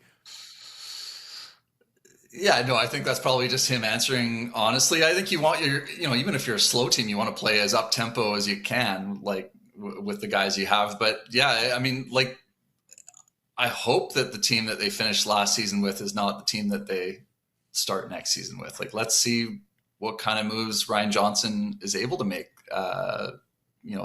this summer. I know all the Brendan Gallagher talk that doesn't really help with speed in the lineup either. But I'm really interested to see. Like, I know there's the Jake DeBrusk trade, whispers are out there. Like, what other moves are coming? Is Elias Pettersson going to be traded? I would imagine they're going to look at it at the very least. I'm fascinated to see what is next with this group. Like we, as I said, like the PR win for having all these ex-players in charge, all these likable guys in charge, and they're saying all the right things in terms of what they're going to do in terms of fixing the culture and how things are going to be different in the way that they treat people. But what tangible moves are we going to see from this front office, before the puck drops on next season? It's going to be interesting to see at the very least, and how they'll, and I appreciate you mentioning the question to ask, because that was my question. I am interested to see how they're going to look next season. Like, especially going from a coach that I think it's now clear that Adam Foote was in over his head. Like, do you recall like the way that I think Adam Foote was asked a similar question to this going into last season, and he said that they're just going to be adaptable. Like, they're going to adapt to every team they play. And I just thought that was a really weird answer at the time, because I'm like, what, you're going to you're going to have no identity? Your identity is just going to be counterbalancing whatever the other team throws at you. So what does it look like with a coach that tries to, put a bit more stamp on his team and have a bit more of an identity in terms of what they do, what each player's roles are? I think it's going to be really interesting to follow. I think, too, we have seen here again back to alignment, but Ryan was asked on Tuesday, Manny was asked yesterday. Pretty evident that they're in no rush to name a captain to replace Quinn Hughes here. Yeah, I thought that was a really interesting answer, just, from, both Ryan Johnson and Manny Malhotra, in lockstep on this one. All the rumblings from the insiders, it was sounding like Filip Hronek was going to be handed the seat for next season. And I get that he's a leader on the team. I get that, and on the ice, like, he was probably their best player last season and leads by example, all of that. Like, I thought it was, he was one of the few players last season that really had a good year. But like, I just sort of, in the back of my mind, was just like, I feel like I'm taking crazy pills that we're talking about Filip Hronek, the guy that never wants to talk to the media, be the captain of the Vancouver Canucks. To me, that is one of the parts of the job that it's not all of the job, but it's a necessary part of the job. And it's a part that he doesn't enjoy, right? Like, he doesn't like talking to the media, and that's fine. But I just think that would be that might be a square peg in a round hole. Making him assistant captain. He's probably, if you look down the list of players that could be captain of this team, I must say, I don't know if I see a better fit for someone to wear the C than Hronek, because other players have things that they're missing for the job as well. But just don't go with a captain. Just don't have one. And I thought that the answer from RJ and from Manny, like that was something that they left open. They didn't paint themselves in a box where they, said we're going to not do it, but they were leaving it open-ended, right? Like, if there's not, and I the message I took from that was, if there's not an obvious choice to wear the C, we won't have someone wear the C, and that's fine, right? Like, they did that the year after Henrik retired, when it was, Brandon Sutter, Alex Edler, and Bo Horvat, they all wore the A, and it was fine, right? Like, everything was fine. You didn't put any undue pressure on one guy or another.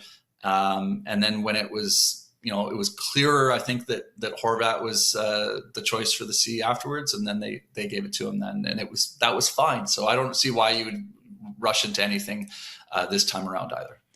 The Dylan Larkin trade request has incited a feeding frenzy amongst fan bases around the National Hockey League as there becomes a center available. It does make you think, like, if it becomes more public that you can acquire Elias Pettersson, he probably doesn't get the fervor of Dylan Larkin based on recency bias, but I mean, the high water mark of Elias Pettersson is way beyond anything that Dylan Larkin has ever done. Like, way beyond. Does make you think, doesn't it? Like, it should, like, I'm sure fans do want to see what Manny Malhotra can do with Elias Pettersson, but I think there's an equal number of fans, if not a bigger group of fans, that are like, we're done. We're done seeing what Coach A can do with Elias Pettersson. Fifth head coach. Yeah. Does it get you a little bit curious about whether or not he even makes it to training camp? It does. I think the telling part for me was the way the Sedins answered the questions about Elias. Like, they didn't sugarcoat it. They were like, they started talking about preparation, right? And I think the message there was they don't think he's worked hard enough to prepare to be an NHL player. So, if hearing that, I think that they'd be very open to trading him. Now, the question is at what cost? And I think if you put out the memo to every team in the league that he's available, I don't know that you're getting much for him right now. His value is probably at an all-time low. So what do you get from him? I don't know, because there's going to be a team or two out there that thinks we put him in our system with our coaches, with our leadership group, he'll succeed here. Someone for sure thinks that. Someone right? thinks that, yeah. So, but what are they willing to pay? At what cost will you give them up? Because there is that other side of things where you go, look, put him under Manny Malhotra, have a completely different environment for him to succeed. Maybe he has a better season than the last two. And now when you go to trade him in the summer, you're going to get more for him, right? Trade him in a year. After watching him play the last two seasons, though, I must say I'm a lot less confident about that, because my take last year at this time was he'll bounce back. I just didn't see any way around it. I thought that he would have a big summer, and I thought that he would come back really motivated. And the initial commentary from Adam Foote was that he did have a good summer, and that he was saying all the right things. But hearing what we've heard now from Jim Rutherford and the new regime, seems obvious that maybe Adam Foote was fibbing a little bit in training camp at what kind of shape Pettersson was in, and we know certainly he didn't have a good year, with the Vancouver Canucks. I got one for both of you guys. Sure. So we were just talking about the captaincy, and I'm not going to make a campaign for Elias Pettersson to be the captain, but let's just sort of follow this through. If he is back, Manny Malhotra, at some point, is going to choose a leadership group for this team. Elias Pettersson's worn an A here for the last bunch of years. Is there a world in which the Canucks move forward without Elias Pettersson as part of their leadership group? And in some way, could that benefit him here? Like, it would be a massive story that the Canucks strip Elias Pettersson of his A, right? Like, off the hop, that would be the story.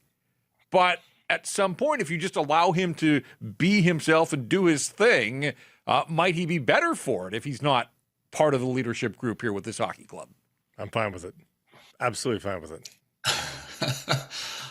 I think if it's reached that point where you are like, geez, we cannot have this guy wear a letter on our team, when there's not a ton of great other options out there in terms of guys that could wear the letter, just trade them. I think that, I don't know. I think I would leave the letter on him. I think it certainly would be a news story that they stripped him of the letter. And I don't think that he would take kindly to that. I don't know. I think it's not as significant enough. I think it's more significant to remove the letter from him than to keep the letter on him, if that makes sense. Like I don't think that you'd gain enough by putting a letter on someone else to offset the potential distraction, the potential slight of removing the letter from him. I think he does enough things on the ice in terms of like commitment to defense and blocking shots and all those things. It's not like he's, taking shifts off by like not back checking and things like that. I think you can leave the letter on him, but I definitely get the sentiment of wanting to remove it from, for sure. Besser, Roenick, Marcus Pettersson, Gallagher / Bluger, whatever veteran you bring back in, there is enough names. You don't need to put it on Linus Karlsson. But we talk about Besser, and I think Besser is, obviously someone that is very likable. But when Besser's in these 20-game goal droughts, what is he doing on the ice that really is better than what Elias is bringing you, right? I don't know. My problem with Elias is he didn't have that drive to be to be a star, and I thought that was gone from his game. But it's not like he's just completely dogging it out there. I think there is a little bit of a difference there in terms of what he does on the ice. Those two players drown differently. One takes you down with them. The other just drowns on their own. That's the difference. Hey, you're Rob the Soccer Guy here very shortly as we get into World Cup mode. You getting excited? What's enticing you about actually being in there and covering the biggest event in the world here? Yeah, I'm really pumped. Got the accreditation from FIFA. We're all set. So I'll be at all the games and try to kind of soak it all in. It's really cool for me personally that the first game features Australia. That's, half my family's from Australia. So that was always before Canada started being in World Cups. Australia was kind of the team I'd follow for 4 games or however many they play. Yes. But I had a team in the World Cup. So to see the Socceroos live, I think it's going to be cool. I think it's going to be really neat to see when the visitors start pouring into our city, and just starting to see the excitement there. I'm already starting to reach out to some of the fan groups to figure out where they're going to be and what they're doing. And there are some things that they've got planned already. So when do you think the world descends? The 10th? When do people start to arrive? Do you think 9th, 10th? Yeah, you think a couple days before the first match, I would think. Maybe before that. I mean, if you're coming from Australia to see the Aussies play, maybe you want to build a vacation around what's in Vancouver. I mean, I guess it depends, right? Are you here just to follow the team around? And I guess you get time in between games, so probably not that far in advance of that first game. But I think it's going to be really interesting. I see a lot of parallels right now with how things were before the Olympics came in 2010. Because remember, right now, everyone wants to hate on FIFA. They've got some legitimate reasons for sure, but it was not that dissimilar when we were preparing in 2010 to welcome the Olympics. I remember talking to people, you'd be at parties and people would be arguing about this or that, about if they were even going to be excited about the Olympics. And then once they lit the torch and the opening ceremony, it was party on for 2.5 weeks. So it's a different kind of event. We just got 7 games, but I think it's going to be really, really fun once this kicks off, and we're going to see, the excitement in all of these matches.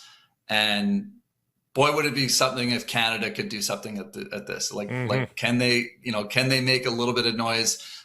I'm not feeling confident in that with all the injury troubles they have coming into this tournament, but who knows? If they win that game against Bosnia, now suddenly they've got a real chance to be in the driver's seat with a win over Qatar. And imagine if they do that. Imagine if they start the World Cup 2-0, we'd be, I think people will be bouncing off the walls with excitement in the city and in the country.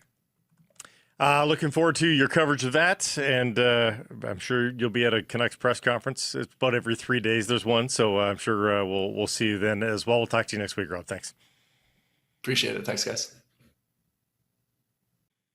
Back in our fabulous studios here, built by Arbor Lee, nestled inside the historic Wall Center, locally owned, Vancouver proud. The Sheraton Wall Center has been a downtown landmark for over 30 years, and it's your go-to home base in the city. Visit wallcenter.com to book your next stay. Soccer news first, as MLS Commissioner Don Garber was in Montreal to help them figure out the viability of Stade Saputo, or more importantly, Olympic Stadium, ahead of the MLS winter schedule, which of course begins in the 27-28 season as they match the rest of the world. He called their current stadium, Stade Saputo, MLS 1.0. And he's not wrong. It's really bare bones, soccer-specific stadium, yes, but small, 19,000 capacity, not a lot of suites and amenities. But obviously, given what's happening here, the comparison of Montreal and Vancouver, well, that did come up. As they continue to develop. There's nothing really to update on Vancouver. They're working to try to come up with a solution. The solution we've asked for there is a better lease. It's not close to what I think we'll be able to achieve here. That in and of itself is concerning to me. We don't have the corporate support in Vancouver and in the province that even this team has on its own, but certainly we believe we'd be able to achieve in a better dynamic in BC Place. There's very little corporate support, and there is no path to a better solution yet. You know, I'm an optimist, as I said in the other questions. I hope to see something come together. If it does, as I've said before, you got an untenable situation you've got to solve. And those are the tough choices you have to make. But I don't compare the two at all. Like I said before, it was a stated goal of our league to support soccer in Canada. And the numbers, I think, are 28 players have played in 22 and coming up in 26 that have come up through MLS academies or come through our system. Is that about 38? I mean, think of that number. And would that number be there if it wasn't for what Major League Soccer has done? I think the answer is no, it wouldn't be. So we've built it. We've done our job. And now we've got to figure out how the Canadian clubs can develop and manage businesses that can be, not the bottom of the table, but be in the middle or top of the table. I wouldn't think that anybody who is Canadian would want to see anything other than that. And I know there's skeptics that think, well, there's just no business model that works in MLS, but there's differing levels of debt as well. The first time I heard that clip, I thought, oh boy, that just reading between the lines, it didn't sound great. As I keep hearing it over, it gets less dire for me. I think he's still leaving the door open, even though it's been very quiet here. He's done his job, or at least MLS has done its job, apparently.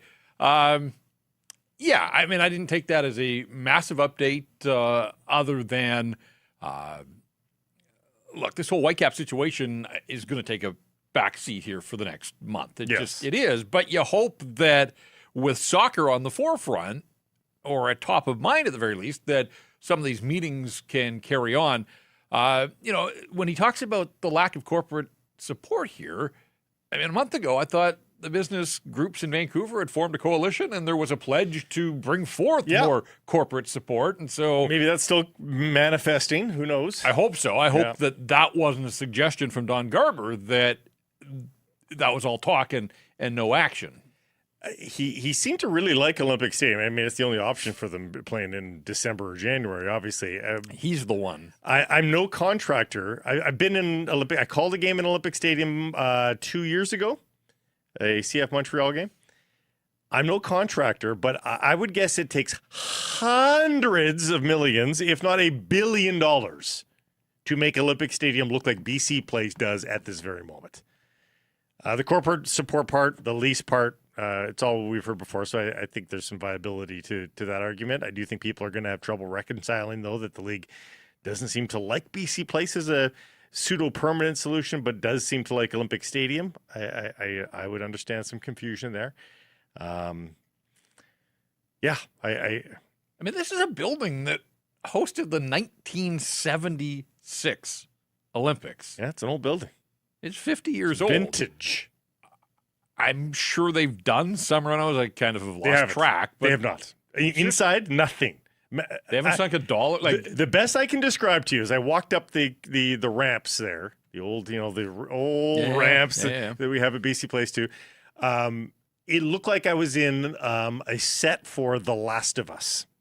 Really? It looked post-apocalyptic inside there. That's the condition it looked like. And they haven't done anything since. Like, there's no amenities. It looks frozen in time. So... And I'm curious, when I hear Don Garber talking about corporate support and that there's more in Montreal, beyond the Saputo, like the Saputo family has bucked up in such a huge way to support that franchise, but soccer in this country. But is a suggestion that there is more corporate support in Montreal beyond the Saputos than there is here? Yes, I think that's the way I read that. And there are more head offices in Montreal. There are. But I mean, still think there's enough money here in Vancouver. And ultimately, you know, again, like the games are on Apple TV. It's an international commodity. Like, you don't have to be Vancouver based. Like, there's a lot of, energy head offices in Calgary. Why can't you go in search of their money? Like, if it's on the jersey, it's on the outside of the stadium, what have you. Like, I don't know. Garber will be checking in on the Canadian men's tune-up game at Stade Saputo today, 4 p.m. Pacific versus Ireland. Ireland not at the World Cup, by the way, crushing defeat in the last chance tournament for them.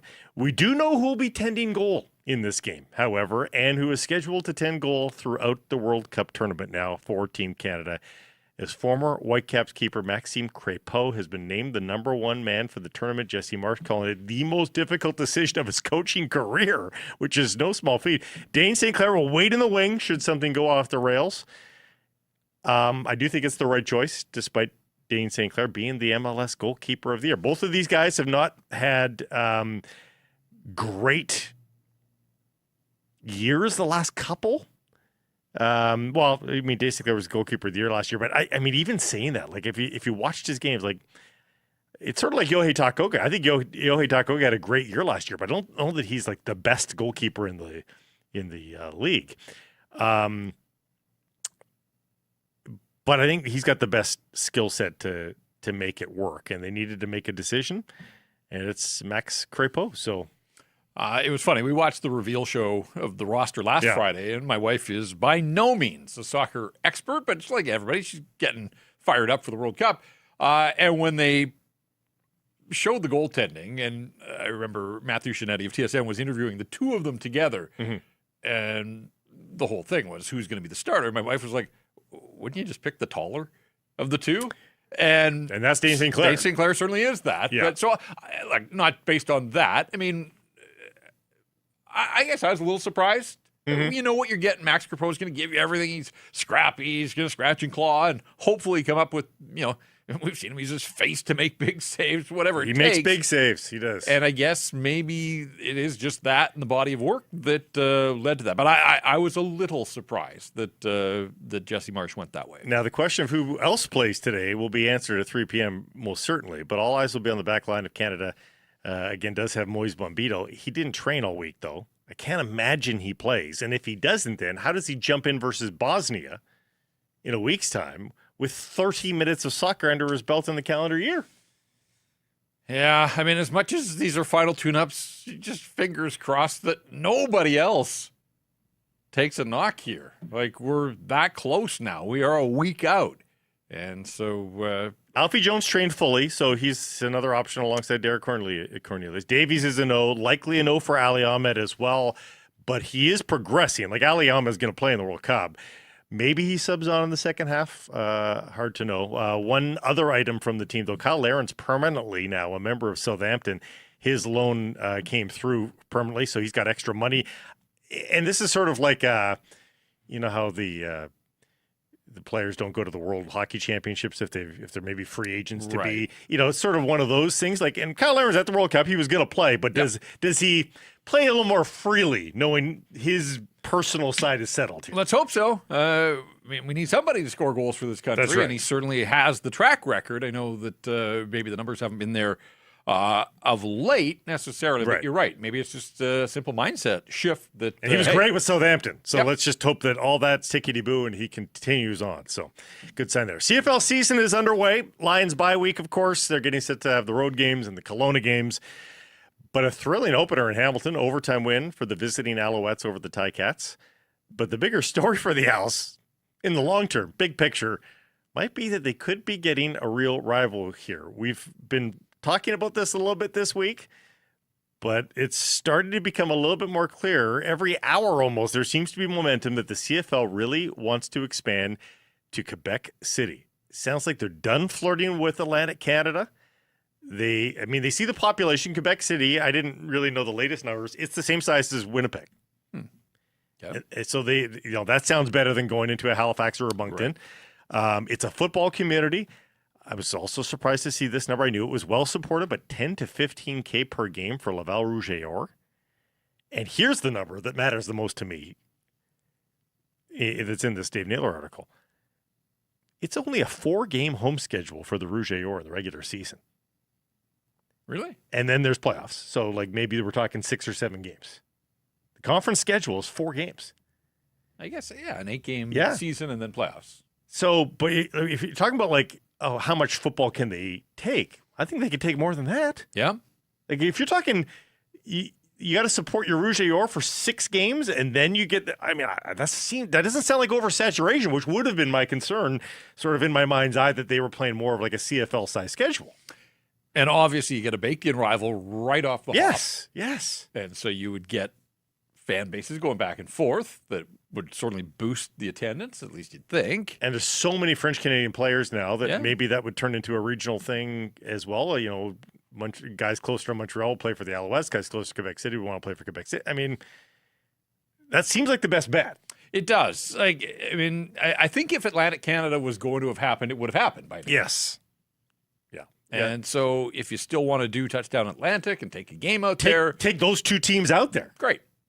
But I think they've tried to plant a flag in Moncton or Halifax, and just the lack of a true viable stadium, permanent stadium. And you do that, folks, and then you don't get my first sentence in this segment of saying the Lions don't play this week here in opening week. 10 That's teams. the beauty of it. You need the balance. Mariners were off yesterday, but the Blue Jays snapped their streak, and it was of the losing variety. They beat the Braves thanks to journeyman Chad Dallas, otherwise known as Big Cheddar. The 2-time Vancouver Canadian getting the win in this bullpen game. He went 3 2/3 innings, 1 earned run, almost 26 years of age, and he's in his major league debut, getting his first major league win. He had a ton of friends and family. Great story. Snap of a finger, they got to get all the friends and family in order. For sure. But look like there's like 20 people there. Yep. Good story. And that's what the C's are all about. As for the current C's, dropped a close one last night in Tri-City 4-3. But prospect Danny Thompson Jr. was good on the bump. He did his job. Number 26 on the Jays prospect list. Number 3 on that list, Johnny King, who's been lights out. He gets back on the bump for the start down there today. But they will play on without Carter Cunningham. The first baseman right fielder had 10 home runs, 36 RBI this season with the C's already. He is done. He's off to Double-A New Hampshire. It's about graduating players. He's a Fisher Cat. He is a Fisher Cat, which is an odd name, but that's what minor league baseball is all about. He's off to New Hampshire and begins to climb the ladders that Chad Dallas did, right? Yeah. So, and now all of you that have been out to the Nat to see Chad Dallas can say, I saw that guy. And hopefully you'll do the same with Cunningham one day. C's are back at the Nat next week, of course. Nat turning 75 this year, and C's are celebrating all season long. And new is the Triple O's on the concourse. Make sure you check that out. On the road this week, as we mentioned, but Tuesday, June 9th, for a 6-game set with Everett. Addison Barger bobblehead night on the Tuesday, along with the 75-cent hot dogs. Friday, the 12th, make it a nooner at the Nat. First pitch then, of course, at 1:05. Get your tickets, 604-872-5222, or check out CanadiansBaseball.com. Revisiting our poll question from yesterday. Do you envision any scenario where the Vancouver Canucks draft Gavin McKenna? First of all, give me your thoughts on that. I don't see a scenario there. I don't see them trading up, but I don't see him falling. So I know they took him to dinner. A little fact-finding, perhaps, but no, I don't see any way that Gavin McKenna is... I won't say that he won't ever play for the Canucks, because that's a different question, but I don't see a way that the Canucks are drafting Gavin McKenna. 55% of the people agreed with you, which is not that much. Because Yeah, there's surprised. a lot of optimists there. Dream on. Dream on, indeed. 45% saying yes. E's and O's from yesterday.